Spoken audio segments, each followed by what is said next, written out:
سلامونه مې واخلئ ملګرو. افسر افغان یم د ګام ټلویزیون چې څومره هم زمونږ محترمین کارکوونکي دي د ټولو ډېره زیاته مننه کومه او په ځانګړي ډول باندې د امداد خلیل صاحب ډېره زیاته مننه کومه چې هغه راغله او په دغه مهم سرخط باندې زما د ادب د دنیا چڼې زه ځان ګڼم زما رای ولس ته رسوي. د مورنۍ ژبې په اهمیت باندې دې خبره وکړه. رښتیا خبره خو دا ده چې کله چې د مور د ژبې خبره کېږي نو دا د زموږ د ټولو په علم کې وي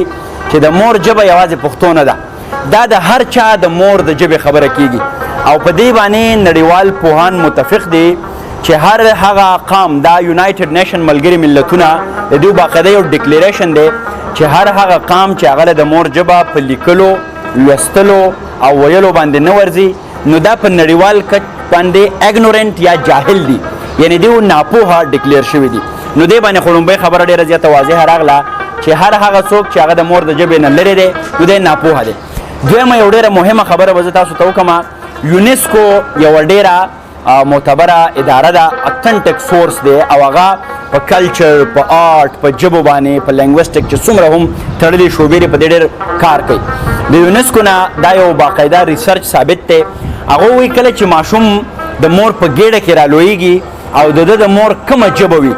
نو هغه ژبې توري یا ټکي د سره وکیبلري راځي، دا دی ذخیره کوي.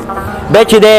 بهر دنیا ته راشي نو دغلته په چاپیرچل کې د ده په غوږونو کې یو انګازه د ښکلا په شکل کې راځي چې هغه یوه ژبه او هغه که انګریزي نو د هغه انګریزي، که فارسي باندې د هغه فارسي، که کوستانی نو د هغه کوستاني ژبه او دغسې که پښتون د هغه پښتو نو دته بیا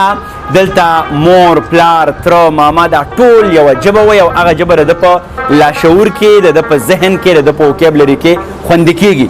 هم دقه ماشوم چې بیا کله سکول ته لاړ شي نو د سره خپل د مور د ژبې خواوشا 5 یا 6 زره توري ټکي خوندي شوي. هلته چې دته کله لیکچر یا سبق هم په دقه متعلقه یا خپله ژبه کې ویلی کېږي دته هغه استاد راشي او په خپله ژبه کې ورته خبره شروع کړي بیا ډېر خوشحاله شي، ده کې اعتماد راشي، دی پوهه شي چې دا زما خبره روانه ده او په دغه ژبه کې ما سره 6 زره خپله ذخیره شته دی. خو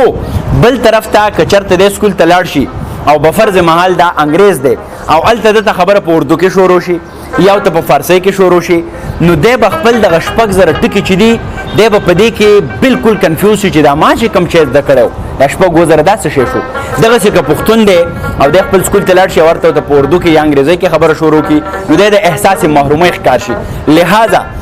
دانشوران په دې باندې هم متفق دي چې چا سره د کومې ژبې ډېره وکیبلري یا ډېر ټکي خوندي د هغه په سینه کې، د هغه په مزغو کې په هغه ژبه کې دته تعلیم ورکوئ دی به تحقیق هم کولی شي، دی به تخلیق هم کولی شي، دی به ایجاد هم کولی شي، د ده نه به ساینسدان هم جوړیږي. او یو بله ډېره مهمه خبره به زه تاسو ته وکړم چې د نړۍ په مخ باندې دغه ټولې ژبې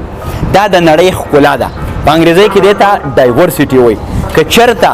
منګه لوی قامونه یا د لویو ژبو ویونکي رالګي او وړې ژبې خوري نو خدای مکه په دې نړۍ کې به منګه فطري عمل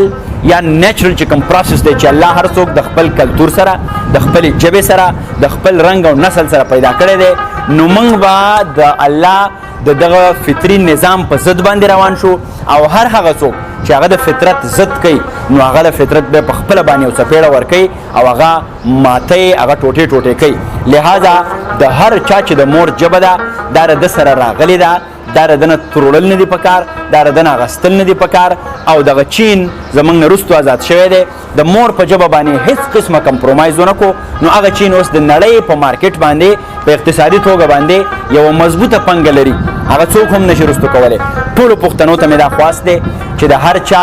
کومه د مور ژبه ده که نور قامونه وي په دې کې هیڅ قسمه د احساس محرومۍ ښکار کېږئ مه، په دې کې هیڅ قسمه دا مه وایئ چې ما له اردو نه راځي، انګریزي نه راځي نو ما به څوک د محفل نه وباسي. دا کله هم نشي کېدی. که چېرته په خپله ژبه باندې مضبوط ودرېدئ په دغه ژبه کې د ستر خوشحال ژبه ده، دا د لوی قهرمان